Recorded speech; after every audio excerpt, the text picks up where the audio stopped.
Hello. Hello, everybody. Welcome back to the pod. Hey, YouTube. Hey. Oh, yeah. Hey.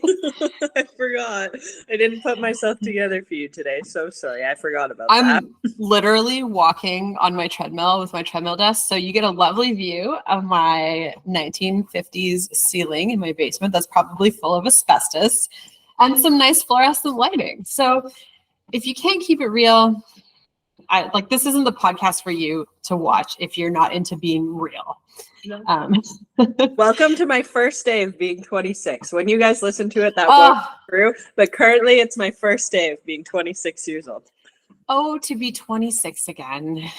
Just a young buck over here.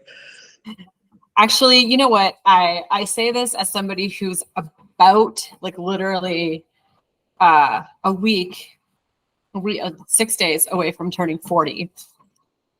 I don't really want to be younger. I feel like I learned a lot of things in my 20s, as are you, Jill. And as somebody who has made it this far, it only gets better. That's my thing. 26 feels good. You know, sometimes you have a birthday where you're just like, this isn't right. 26 feels right. And I really think now we're as a society, 30 is not old anymore. So I'm not scared to be closer to 30, you know? Because I feel like I agree. In your late 20s and then into your 30s is when you actually start to live life. You're not just this scrambling 20-year-old that doesn't know what they're doing. Yeah. So yeah, I think your 30s are probably the best, to be honest. Although I'm now remembering, as you said, 26. I'm like, I feel like when I was 36, I was like, 36 it's not cool. But hitting 40, somebody said to me the other day, oh wow, because I shared that I got my UCI license for racing cyclocross in the fall, and they were like, oh, you said that you're 40 already, it's not your birthday yet. And I was like, well, and they're like, nobody ever does that. And I was like, first of all, that wasn't me. When you do age group sports, they take your age as of December 31st of that year. So you're always going to be a year older for your age group categories. And I was like, second of all, I actually don't care. Literally, I don't care. Which I feel like is such a stigma or thing, especially for females, turning 30, turning 40, everyone makes such a big deal out of it. So I think it's cool that you're just I don't care. Do you have, this might be a weird question, did you have an age where you felt the most that age, or have you not gotten there yet? I feel like everyone at some point is you know, when you talk to older people and they're I still feel like I'm 45 or whatever, do you have an age that you still feel you are, or have you not hit that age yet? Sometimes I feel like I am a 12-year-old boy, you know, because I can't say things without giggling or things like that. But I feel like probably the last 5 years, I've just really come into this whole I don't care what people think. I'm going to do my thing. I'm going to do my research, and I'm going to do things that make sense for me and my family. And I think maybe going through pregnancy as a geriatric pregnant person, it's very eye-opening what people deem as there's a switch at 35 where your body is no longer capable of doing these things that a 34-year-old did and all these kinds of things. But I also think that being older and having, you know, a baby was not a bad thing, because I wasn't really panicked about anything. I was secure enough that the things that you hear and the things that people tell you to do and the things that people try to scare you with, you're do you realize I've lived 35 years of scary things, and this is just another thing that's going to happen.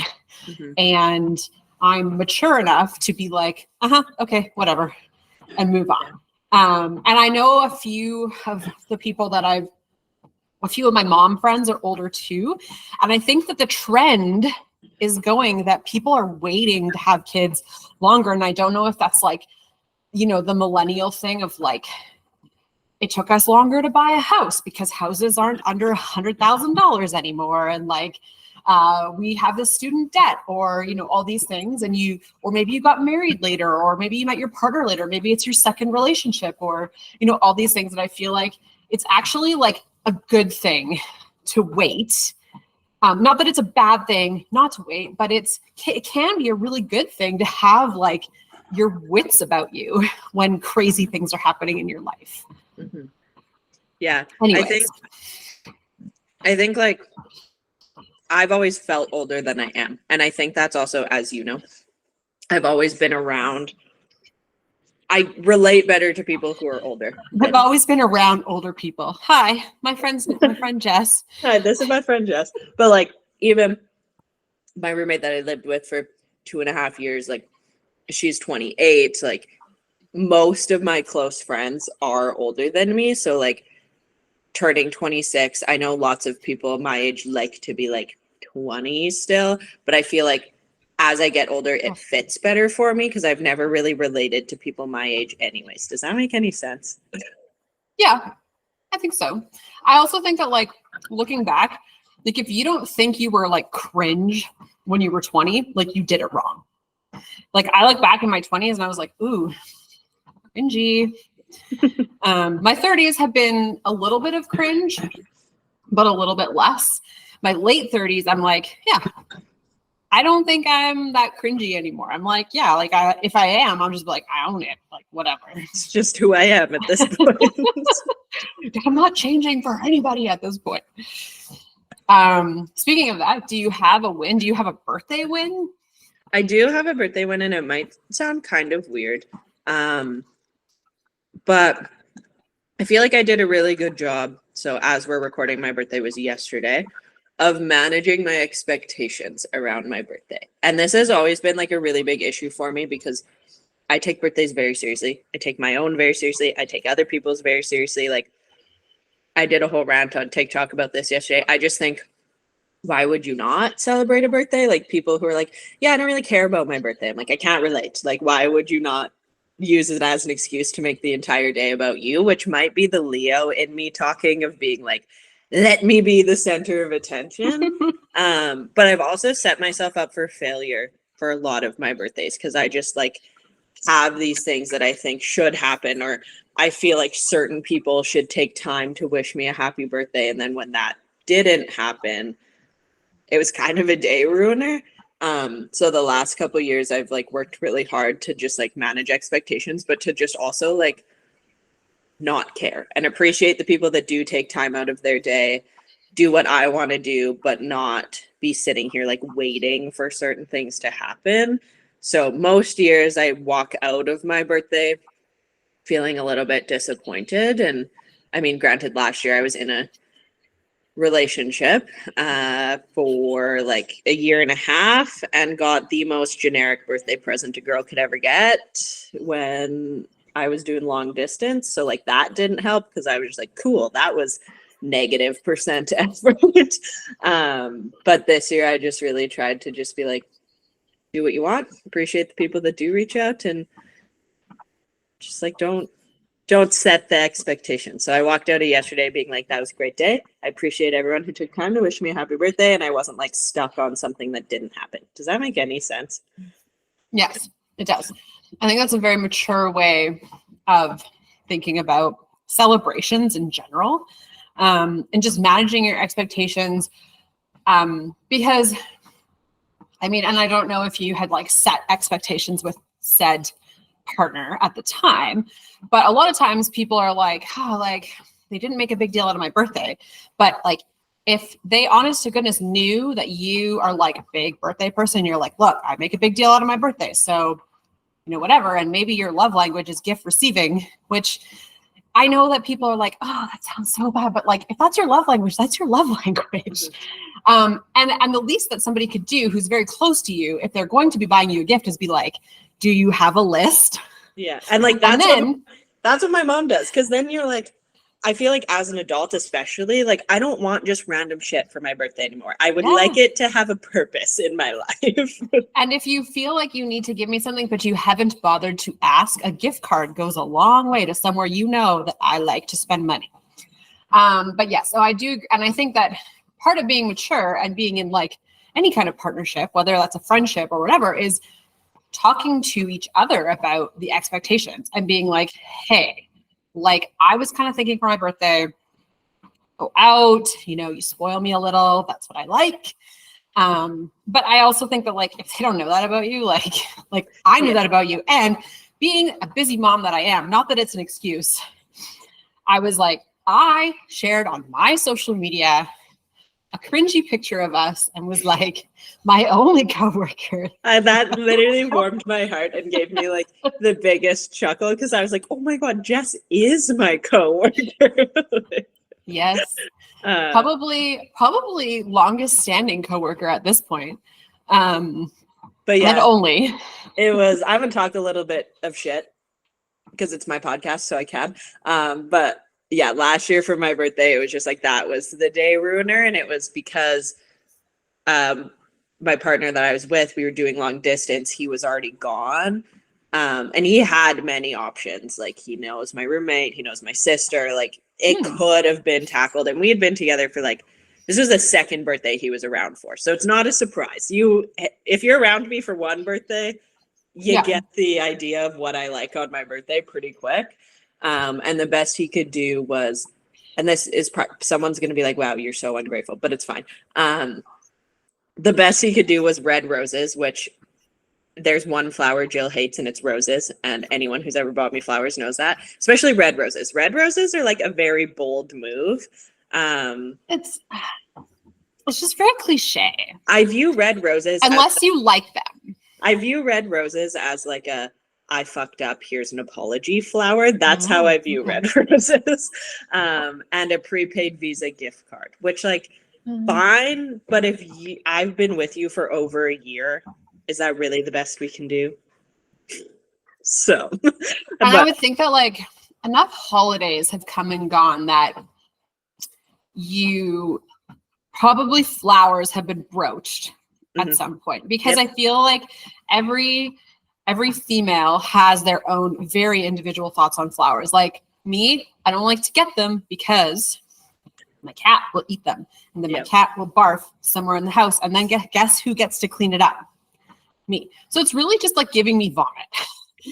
Thank you for the gift of cat vomit. Like at the end of the day, it is.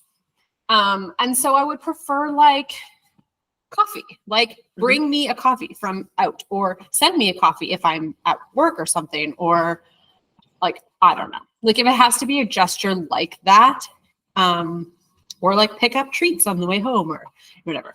I'm just putting this out there. Not that this won't come out until after my birthday. But I'll let you know what happens on my birthday and we can compare notes. Yeah, no, I agree. I think red roses are. And he was well aware. So it was just one of those things that was like, you don't actually care as much as I wanted you to. So, I mean, in the end, it was good that it happened. But this year, I've also done a lot of work myself to just, like you said, like give people a list, like just be like, this is what I want. This is what's going to be useful. This is what's going to make me excited. In the past, I used to like just expect people to know those things because that's something I pay attention to with other people. Like I have running notes for everyone in my life about like gift ideas all year, but I also have to understand that not everyone functions that way, and it's going to make me happier and their life easier if I'm just like, buy me these things. Thanks so much. So, but the idea of, well, like I want it to be a surprise. Okay, cool. But like, here's like 3 things you could choose from. I will be surprised at which one you pick, but the idea of just being like, oh, I saw this and thought of you. No, you didn't. No, you didn't. Unless it's something I've mentioned before. But it was funny. That was my sister's gifts to me were the best because last week I had a very tough day of shattering my favorite coffee cup. Shattered the whole thing on my floor. And my sister walked in my room and was like, "Are you okay?" And I looked at her, I was like, "I'm too fragile for this." And I was just like crying over my broken coffee cup. So then we went to the farmer's market on Sunday, and the lady who I bought the cup from the first time was there. So my sister was like, "Pick a new cup. I'll buy you one for your birthday." And then she also got me the Lululemon boxers to like sleep in, because I currently sleep in my ex's boxers. He'd probably murder me if he knew that. Which is fine. Like, some people are gonna think that's weird, but like, I'm not gonna buy my own when I have these ones. Listen, so my sister got me. She's washed them. Okay. Yeah, they're clean. But my sister got me those two things, which I knew about both of them because she needed to ask me what size. But I was like, put them in a bag, and I'm going to pretend like I don't know what I'm getting on my birthday. So like, I'll still be equally excited if I get exactly what I asked for. But yeah, it was a good birthday, and I'm excited to see. We'll see what 26 brings. I love it. I love it. My win for the week is significantly less deep, and we probably won't talk about it for nearly as long. But my good friend they're going to be moving away from Edmonton. Okay. And she asked me ages ago if I would take her beautiful 1970s cruiser bike off of her hands when she moves, because they're moving to the mountains. She doesn't have any need for it there because there's a lot more hills there than there are here. Although I live in the River Valley, so there's hills here too. And I, of course, said yes, not knowing when it would come. Last night, she dropped it off at my house, and it's beautiful. It's red. It has a basket. It has a pannier rack. So I feel like I'm going to ride it wherever the breeze takes me, which is probably for a coffee or to grab something from the grocery store quickly. And the best thing about it is that it is so old and kind of like crickety looking that it's the kind of bike you could take somewhere and lock up, and you know it's going to be there when you come back. I don't have currently a bike that I can do that with. So the idea of bike commuting, I love to anywhere, except that I don't want anybody to steal my bike, which is a big problem in Edmonton. And so I'm really excited about this bike. Her name is Classy Bitch, and I will keep it that way. And even bigger of a win is that she has a 2-year-old daughter who's she's a few months older than mine. She brought her over last night. They had a little play date, and it was so cute. So now Win has a new little friend. So that's my win for the week. I should have made my win the fact that I met your child. I mean, I did use that last week. In case anyone was wondering, 2 years later, Jill met Jess's kid. So we made it. She exists. And I would say that me and her are friends, and her and my dog are friends. So it's all a win. It is true. It's true. Okay, so getting into the pod, we did have a question come in the DMs, and it actually kind of segues into what we're going to chat about today. So this person sent in a link to some supplements, and she just asked, do you guys have thoughts on stuff/supplements like this? It is from a company called Array, ARRAE, and it is a dose and digest kit.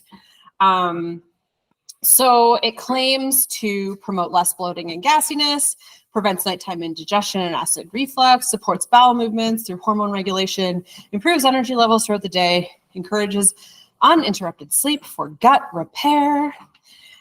It is basically just a combo of some very common herbs and spices, like ginger, lemon, dandelion root, peppermint. There's some GABA in there, some chamomile, some valerian root, some basil, and some hops, which hops could maybe change that digestion thing if you're gluten intolerant, but okay. If you're watching YouTube, you just saw my live reaction to just saying there was hops in it. So hops, which claims to reduce insomnia and anxiety, like the same way beer does, which is actually not true. So anyways,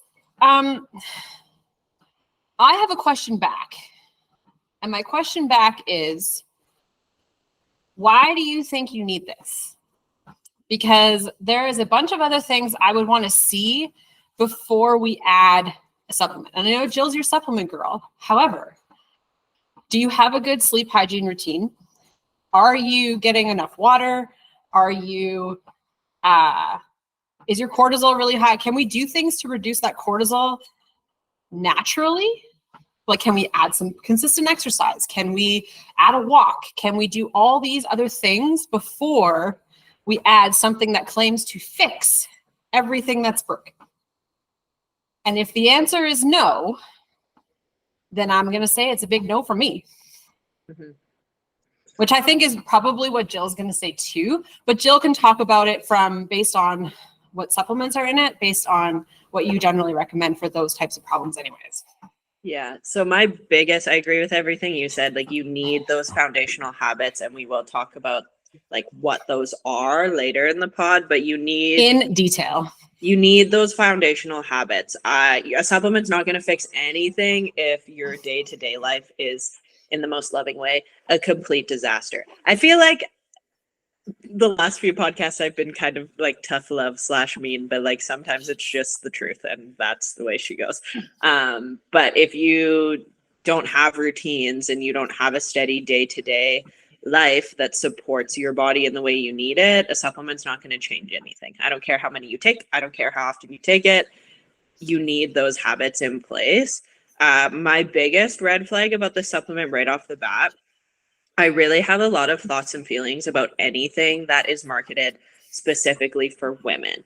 Not to say that women don't need different things than men. We know this, but in the supplement world, things marketed to women often just mean more expensive. You could probably find the same supplement with the same things not marketed to women, and I can almost guarantee you it would be cheaper.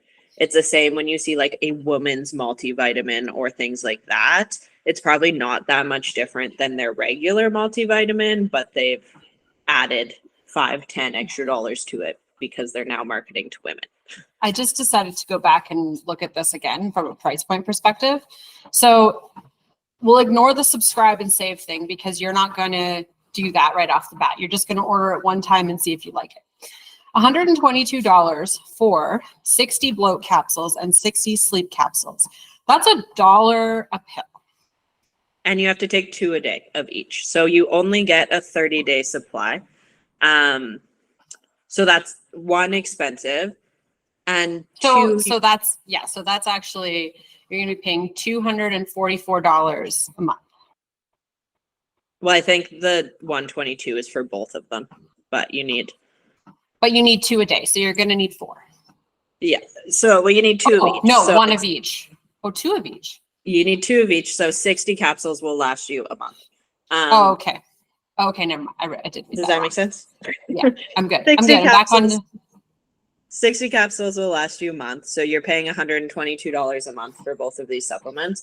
You're probably not going to notice a huge difference in a month either. So if you only take it for a month, you're probably not going to notice a difference, which means you're probably taking it for multiple months. My other red flag with this supplement, and this goes for any company, watch how they speak about their supplements. And this is coming from a coach who coaches on supplements all the time, and the why behind it and the education. Lack of specifics is not a good thing. Like it says, if you're someone who struggles with sleep, you're likely too familiar with feeling fatigued. And then it also says women's specific hormones place women at a higher risk for sleep and digestive issues. What hormones? What's making it a higher risk? Like that type of thing, that type of languaging. It's a little bit of a red flag for me because you didn't actually tell me what it's going to do. It was a bunch of words that basically just say like, if you're feeling tired, this is going to help, but it doesn't say why or what it's going to do or what it's affecting or anything like that. So lack of specifics, especially with supplements, is always a red flag for me, because if you can't tell me what it is, what it's going to do, and how it's going to help, it's probably because it's not gonna.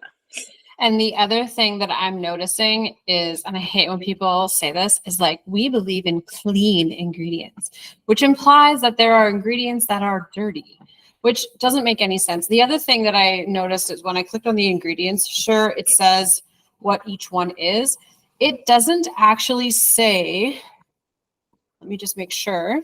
It doesn't actually say the dosing of any of them per capsule, which to me is a red flag, because that means that if they're not sharing, they're probably hiding something. So you don't actually know how much of each is it, how much of which stuff is in each one, which is a little bit alarming to me. Anyways, I like to know what's going in. 100%. So, that was going to be my other thing is with all the like ingredients they have in these supplements, I don't actually have a problem with any of the ingredients other than the hops. I'm confused how adding that is going to help anyone with their digestion. But I don't actually have an issue with any of the supplements. I just need to know how much of it, because you have to dose these all very specifically to notice the improvements. Yeah. The last red flag is if you scroll down to the review section. There's only 5-star reviews. So crazy, right? And also the first two are like 2 hours ago, 6 hours ago. Like, I doubt it. But maybe someone just left a review and I happened to go on this website. Yeah, I don't know. I can't tell you it's not going to work because the ingredients itself are totally fine. Is there a supplement that would be probably more effective for you and not as expensive? 100%. Could you consume the ingredients of these supplements individually at an actual dose that's going to work and notice more of a difference? Also 100%. A lot of supplements are made for the convenience of not having to take each individual thing. That also sometimes means the dosage isn't proper, so you're probably not going to notice a huge difference. That's why if you've ever worked with me, I don't usually recommend multivitamins because they're usually underdosed anyways. So you're better off just taking specifically what you need unless you just want the convenience of having some sort of baseline. Agreed. So I feel like, you could take it or leave it. But let's talk about what you could do instead of spending $120 a month on stuff that we don't know what's in it. So let's break it down into bloating and sleep. So let's talk about bloating first. What I would want to know is, have you kind of tracked through the day, even loosely, if there's anything, a pattern-wise, that is it always after lunch? Is it always after you have, gluten, right? Like, is it something like raw vegetables or, I want to know if you've actually dug into this and you're just like, I'm bloated all the time. Well, is it really all the time? Or is there a pattern to this? So I would want to know things like that. I would also want to know how much water's happening. And I would also want to know, are you having drinks with bubbles? What am I trying to say? Carbonated beverages. And this is the same kind of questions I would ask for any problem, to be perfectly honest. Like if you're having pelvic floor issues, I would ask you the same thing. Their pattern. What are you drinking? What are you eating? All of those kinds of things. Because to me, supplements are I put them in the same realm as not quite as extreme, but surgery. Surgery is a last resort. Have you tried X, Y, and Z? Because I look at it as a Band-Aid, right? Maybe you truly are deficient in something or we need some extra support, but supplements are just that. They are to supplement something that is currently missing, correct? Yeah. And there's a lot, don't get me wrong, with working with supplements day in and day out. There's a lot of things we're just not getting from our diet anymore. And that just comes from the world we live in. Unfortunately, our food is not as nutrient dense as it used to be. Shocking. When we produce more of it, the nutrients get less. That's just how things work. So there is going to be some things that most people should be taking, because even if you have a quote unquote perfect diet, you're probably still missing some things. Like magnesium is one of those. There's some crazy stat, like 85% of the population is deficient in magnesium, and that's just because we're not getting it from our soil anymore. And that's just the way of the world. So let's go back to like bloating specific. Yeah, so that's always going to be a factor. Bloating specific, you got a lot of things to work through before we even put any kind of supplement in there. I agree. What's happening in day to day? What's not happening day to day? Is it only in the morning? Does it reset overnight? Like, these are all factors that tell us what's going on. Big thing is going to be food specific. And it's not to say like if a food is bothering you, you can never eat it again. But that's a really great telltale sign of what's our body missing. What is it not able to digest properly, and how can we aid it in that? A question I always ask around bloating: are you bloated or are you full? Because bloating is also very trendy right now. And I've talked about this before. Everyone and their dog thinks they're bloated and have digestive issues these days. There's a difference between being bloated and being full. If you just ate a meal, you're probably full. The biggest telltale sign between full and bloated: does it go away 2 to 3 hours after? Does movement help it move on? If both of those things are yes, you were just full. If it's not going away a couple hours after you eat, or it's causing pain, or it's giving you other symptoms like gas or burping or heartburn, that's a digestive issue. Does that make sense? Yes, absolutely. And I can say, as an intuitive eating coach, what we really want to aim for, and here's a pro tip for you, what we want to aim for is 80 to 85% fullness when you eat. Most of us, when I say us, I don't mean you and I, most of us eat well into 95 to 100% full every time you sit down. And I don't say that to be mean. Maybe this is the season of tough love for all of us. It is just a fact that if you stopped eating a couple bites before you think you're full, you will be just enough. I promise you, you won't be hungry. And if you are, guess what? You can go get You can go back. Yeah. Yeah. And I think that's a big thing too with bloating. Like, our society is not set up for optimal digestion. It's actually not set up for optimal much, but that's a topic for another day. But the way we eat is not aligned with optimal digestion. Like, I can dive into food combinations and all that kind of stuff another day, but the typical North American diet was not designed to be easy to digest. So paying attention to that is important too. But yeah, there's many steps when it comes to bloating. Narrowing it down as much as we can help. And then paying attention to what we already have in our routine. I had this whole argument with my family on the weekend because like 4 of them were complaining about heartburn and how they just take Tums all the time. And I was like, Tums literally makes it worse. I'm the first person to tell you this, I'm so sorry. But Tums are an antacid, and they will actually make your heartburn worse in the long term because it's not actually solving the problem, and it's actually creating more of a problem. So the more you use Tums, the more you're going to have heartburn. Tough luck if you're an avid Tums user.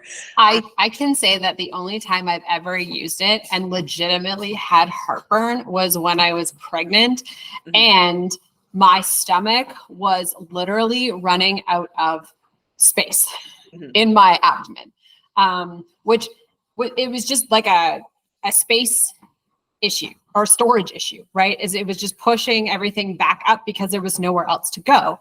And Tums kind of helped like symptomatically, but truly, do you want to know what really helped? Having the baby. Getting the baby. Yeah. And that's things like Tums, and this rolls into sleep too. Things like Tums and melatonin are very similar in how they were meant to be used. They were meant to be like a one-time, very infrequent use. Same goes for melatonin. Us as a society just overused them, which again is a common theme with our world, unfortunately. But we really go 0 to 100. People take Tums every day. People take melatonin every night. When you have those band-aids in there that frequently, you're one, not solving the problem, and it's going to actually make it worse long term, because now your body's like, oh, well, you take these supplements, which means sliding into sleep. If you're always taking a melatonin supplement, your body's like, cool, I'm not going to make melatonin myself. So then when you stop taking the supplement, you're like extra effed when it comes to sleep, because your body's like, oh, we don't have a synthetic version, but we're also not making our own anymore. Yeah, it's definitely a slippery slope, for lack of a better term, to get into. But since we're like there, let's shift gears and be like, what are some of our foundational habits that we can check in with before we resort to a sleep aid? And I think sleep aids are honestly probably slipperier than like the bloating thing, because like you just said, with the melatonin, you become reliant on it, and then you can't sleep without it, and you tell yourself that you can't sleep without it, and then you're laying awake and you're creating more stress by laying awake, watching the clock, wondering how tired you're going to be the next day. And then what happens is you are tired the next day, you feel like you got a shitty sleep, you are like, well, I'll just drink more coffee. And then you, in turn, not supporting that bloating either, but in turn, you're just having this cycle of piss poor sleep, and you're not doing anything to make it better. You're like, I'll just take more melatonin, or now I'm going to my doctor and they're writing me a prescription for a sleeping pill, which is an even slipperier slope. Or you're like, maybe I'll just have a glass of wine. Maybe now it's 2 glasses of wine. Like, there is such a spiral into the world of I'm not sleeping well. And as somebody who hasn't slept well in almost 2 years, I can tell you that I haven't gone the prescriptive route or anything like that, but I keep my sleep routine. I try to keep it the same and control what I can control, because I can't control that toddler.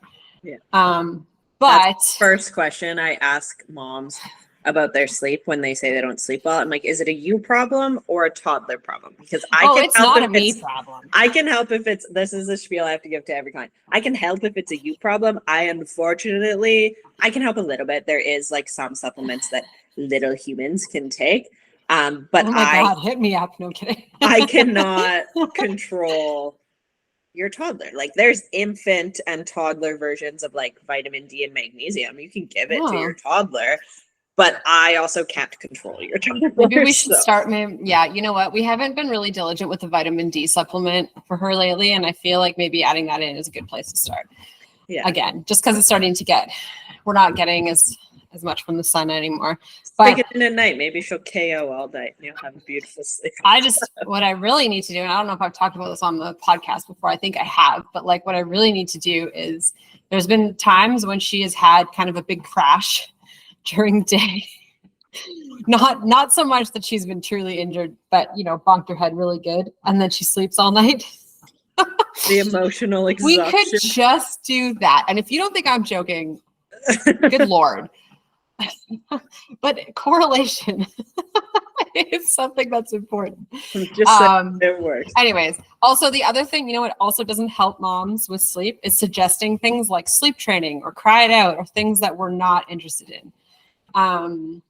She will sleep at some point. She has to. Yeah. And it's okay, because I do what I can. I go to bed early. I make sure that I'm hydrated. I get exercise in. I take my magnesium, I take my GABA, so that my brain's not like, when is she going to wake up? Is it now? Is it now? Is it now? And I try not to sit on my phone and scroll in bed, although I'm not the best at that. But we do our best. Yeah, that is a big thing with sleep. I think a lot of us hurt our own feelings when it comes to sleep. Like, we don't do ourselves any favors, and that's the biggest conversation I have. I understand your day was busy and you want to sit and you want to scroll, but your day is going to be busy and also tired tomorrow. So this comes back to the episode we did on like parenting ourselves a little bit. Like, I just need you to put your phone down and go to sleep. You can scroll tomorrow or give yourself 10 minutes. The biggest thing I have to do is not, I have a rule for myself. If I'm scrolling before bed, I'm not allowed to get comfy cozy in my bed. I have to do it like on the couch or like sitting on my bed, because it's far less enticing if I'm like sitting there on the end of my bed scrolling TikTok looking at how comfortable my bed looks. So Right. if you That's can fair. loophole those things a little bit, but like, are you helping yourself or are you hurting yourself when it comes to sleep? Do you watch TV before bed? Are you on your phone in bed?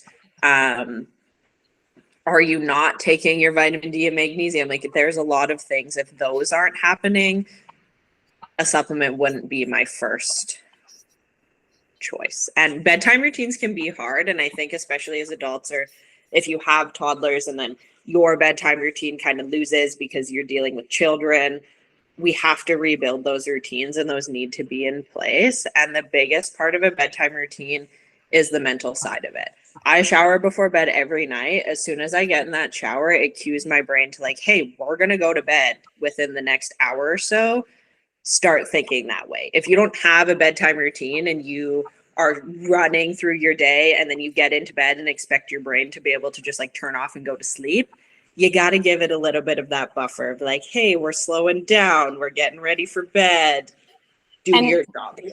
it's very interesting to me that, speaking of like toddlers, because I feel like a lot of people blame their sleep hygiene on their kids, which is very easy scapegoat, believe me.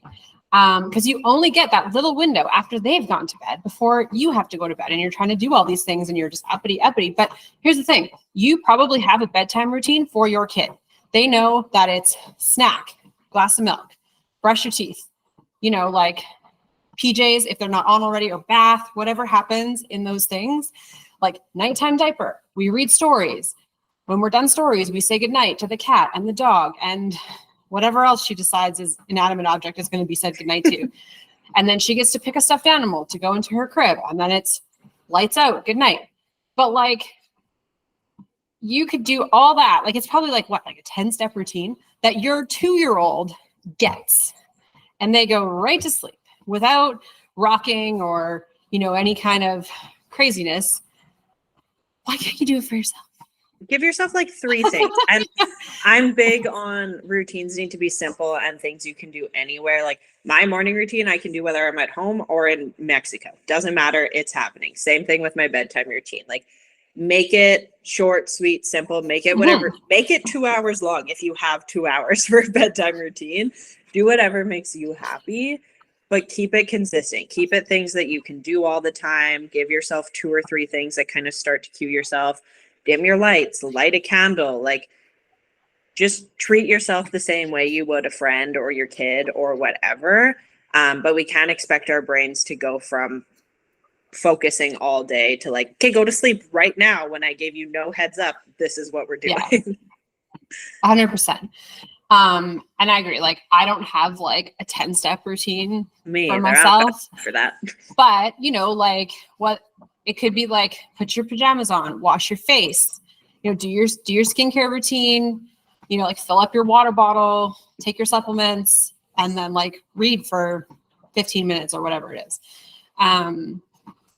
So I think that a bedtime routine is achievable. And I think you're right. Like, I think sometimes we need to parent ourselves a little bit with the phone scrolling.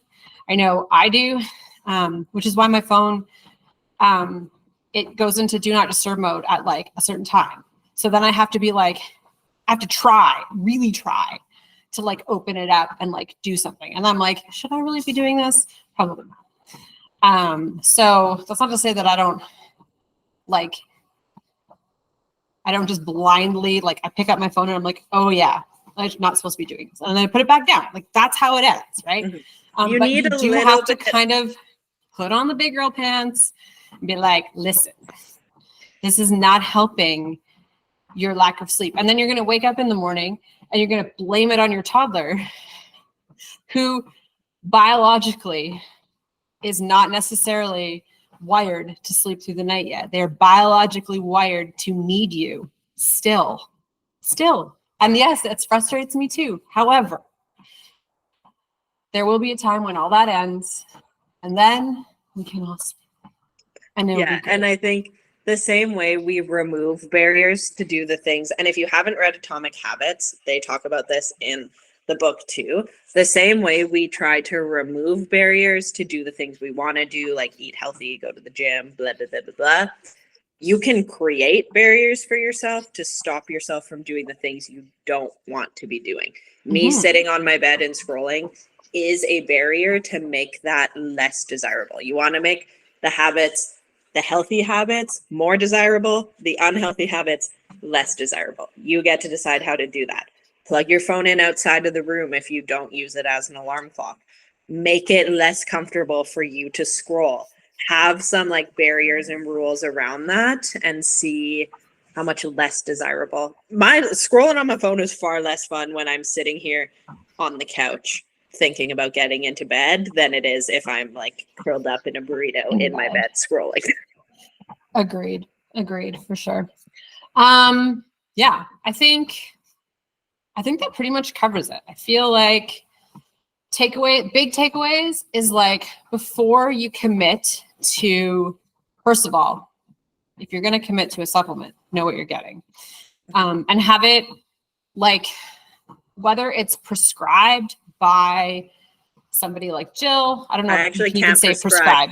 prescribed, whether it's recommended by somebody like Jill or like a naturopathic doctor or even your GP.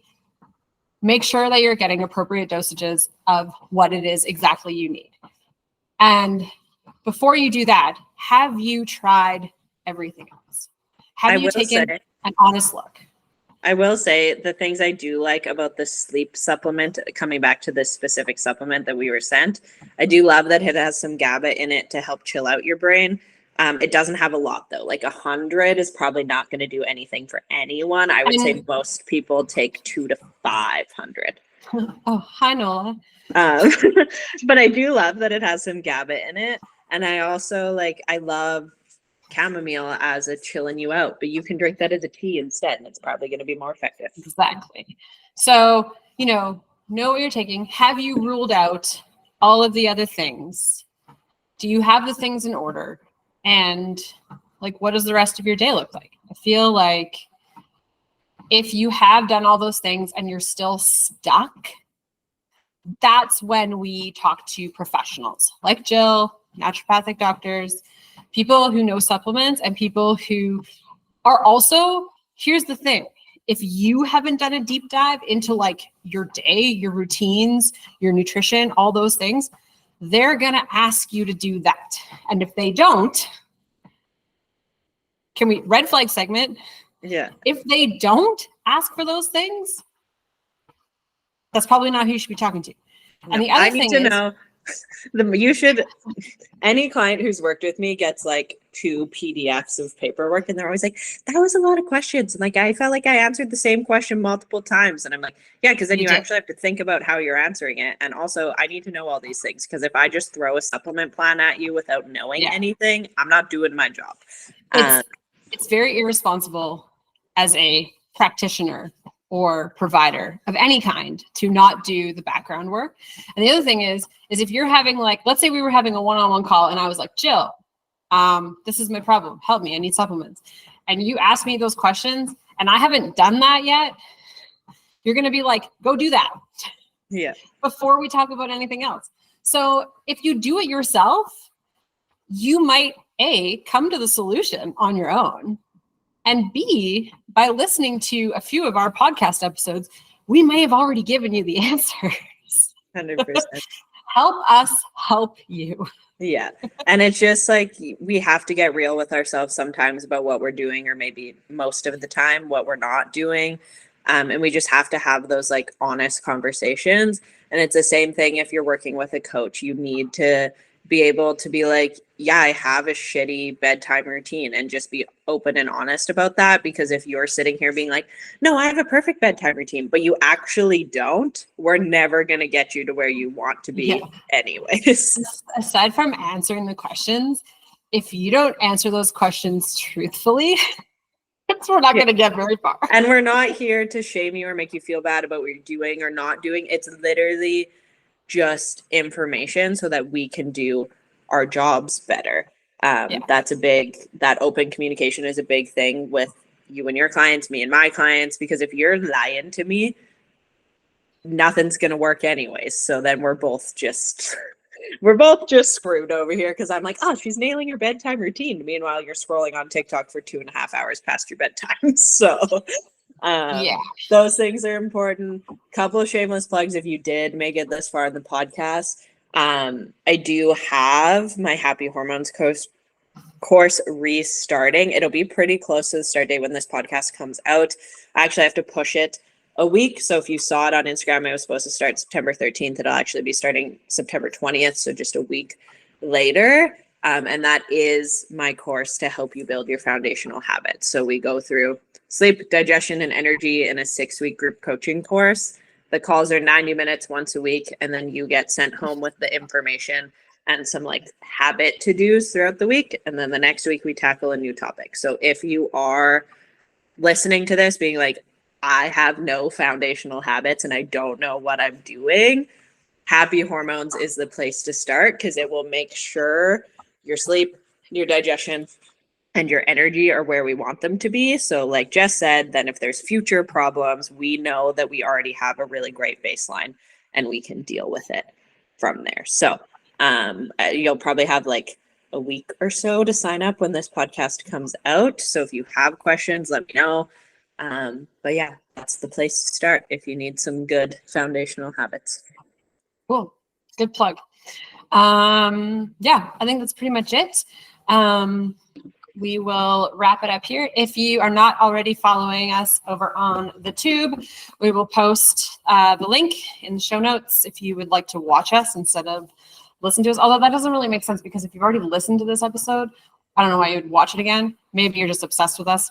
That's okay. We still love you. You can be obsessed with us. It's cool. But you can also go subscribe. Don't do anything weird.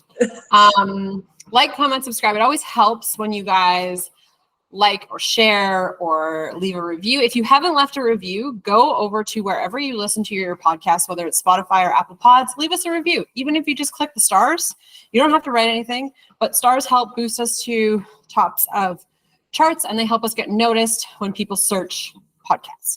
And you can find us over on Instagram at Lattes and Lifting Podcast. We'll be starting to post more question boxes to get things that you guys need help with. Or if you have a question, just shoot us a DM over there. That's where this question came from.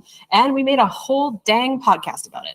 So material is always great. And if you need to find me, you can find me at JLAC Fitness on all the socials. You can find me at CoachJill.April. And yeah, questions, comments, concerns, always welcome. We love you extra if you leave us a review. And we will catch you guys next time. Bye.